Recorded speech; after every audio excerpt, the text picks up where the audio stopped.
Chers téléspectateurs de Leral TV jërëjëf ba tey jii ñu ngi fii ci Sébikotane équipe bu Leral TV tey nag dafa ñëw fii ci centre culturel bu Sébikotane fekk fii monsieur Sagna donc nag muy responsable bi fi nekk donc ñu fas yéene waxtaan ak moom situation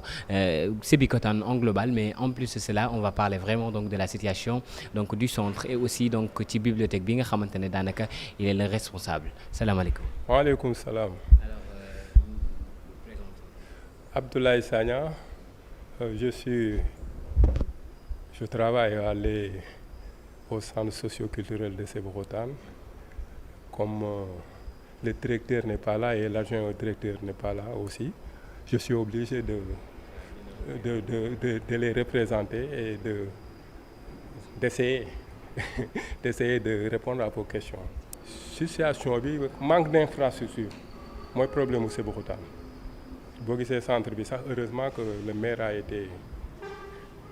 disponible pour octroyer les jeunes de Sébikotane ce centre pour ñu mën a exercer leur côté culturel ñu exercer si kii yu bëre se réunir xam nga centre bi boo xoolee sax lan mooy objectif am mooy éduquer et former mooy réunir les kii surtout côté culturel bi pour les jeunes puissent se regrouper se voir et avoir des contacts afin de survenir à leur occupation. ak Sébikotane ni mu toll ndax bibliothèque bi rek moo fi nekk. bibliothèque bi boo xoolee à ma connaissance bibliothèque bi rek laa fi gis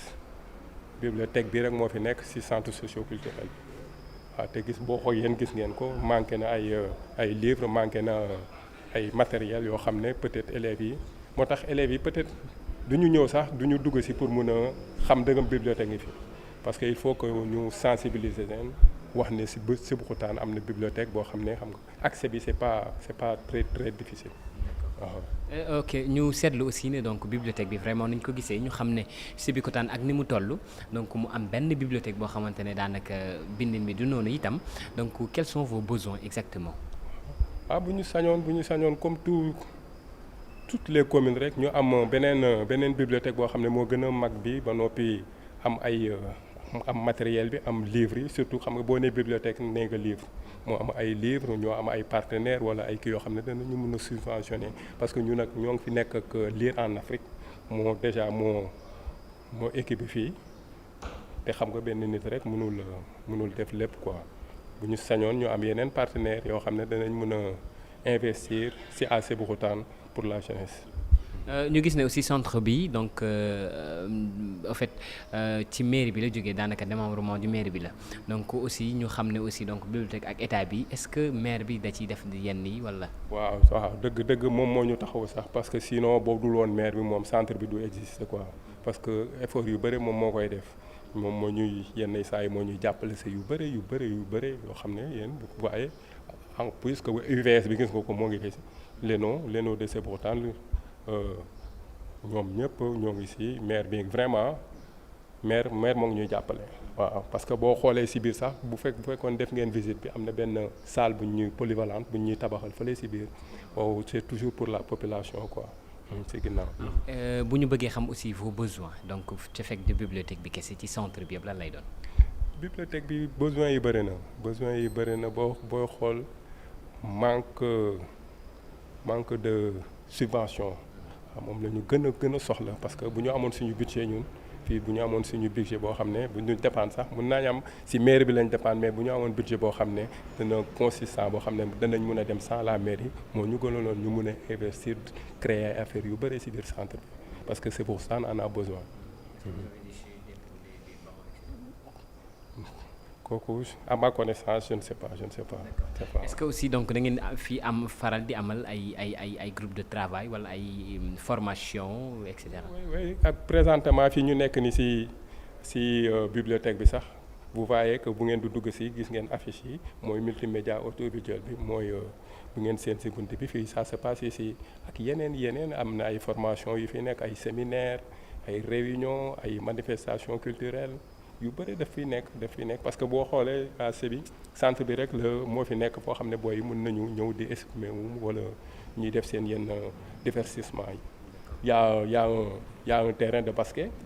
terrain de basket baa ngi fii am na ay salles yoo xam ne comme salle polyvalente bële bu paree booy taekwondo les arts martiaux ñoo ñëpp danañ ci mën a kii bi taekwondo karaté kung fu yooyu yëpp danañ ci mën a jëriñu.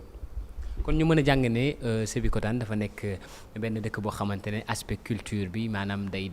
dox bu baax. waaw day dox dëgg depuis dëkku culture xam nga séeréer boo nee culture rek nee nga séeréer quoi mais te am na ki yoo xam ne bu ñu amoon ay espace wala boo xam ne danañ mën a épanouir danañ gën a mën a génne seen yeneen culture yoo xam ne ñoo ngi fi parce que am na si ay talent yoo xam ne côté musique côté théâtre ñoo ngi fii vraiment. Besoin wala ñu leen jàppale pour ñu exprimer wu rek moo des quoi dëgg. ok kon lan mooy sa message bi ngay lancer jeunes yi ak autorités yu nekk ci dëkk bi. waaw pour ñu jàppale le centre social est là ñoo ngi góorgóorlu ñoo ngi jéem a jëm kanam ñi jàpp si les bonnes volontés ñu jéem a jàpp ñu jéem a yëkkatiwaat côté culture bi Sébikotane comme ça ñu gën a mun a avancer dem si kii parce que xam nga jeunesse boo nee jeunesse rek nee nga culture parce que surtout à Sébikotane fii. dafa manqué ay place yoo xam ne booy danañ mën a exprimer wu war a mën a génne nga gër mën si découvrir ay talent yu bëri su côté chanson nee naa la côté théâtre côté yu bëri am na booy yoo xam ne vraiment bu ñu leen jàppale woon mu dem quoi mooy ñu investir côté infrastructure yi dëgg moo manqué Sébikotane quoi waaw loolu surtout. ok ñu déggoon aussi xam nañ ni sax déjà donc ça n'a rien à voir avec le centre mais dañoo seetlu ne itam donc électricité bi est-ce que mu ngi fi wala lëndëmaay bi est-ce que agsi na fii côté bi. waaw am na c'est mal éclairé kooku moom sa dëgg mais am na ay projet ay kii wu lampe yoo xam ne peut-être maire moo ngi koy waaj a def mooy solaire yi ñuy wax noonu xam naa ne bientôt danañ gis ñu allonger pourtour bi fii ba début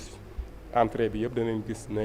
vraiment kii. maire dëgg na liggéey bi dana ñëw quoi. est-ce que ndox mi aussi donc. ndox bi tamit bon peut-être bon boo xoolee ci biir village yi peut-être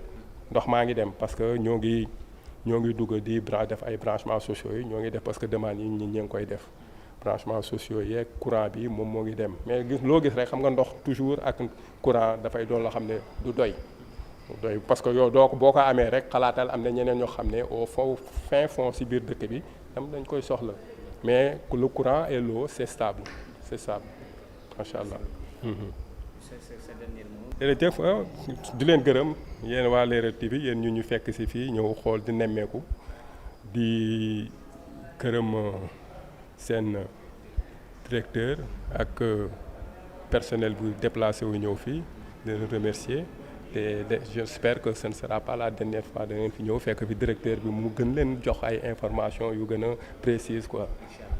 Inch'Allah, merci beaucoup à monsieur Sané et sa Sagna autant pour moi monsieur Sagna vraiment donc ñu amaloon waxtaan boo xamante ne daanaka lu am solo la jëmale ko ci centre bi nga xamante ne daanaka mi ngi fi waaye itam ak jafe-jafe yi ak yoo xamante ne daanaka ñoom dañ ko soxla ñu dimbali leen ko mu nekkoon waxtaan gi ñu leen amaloon tey fii ci centre bi équipe bu Leral TV donc déplacé wu ñëw fii ci Sébikotane ngir won leen exactement ñoom seen dundin jërëjëf ba beneen yoon.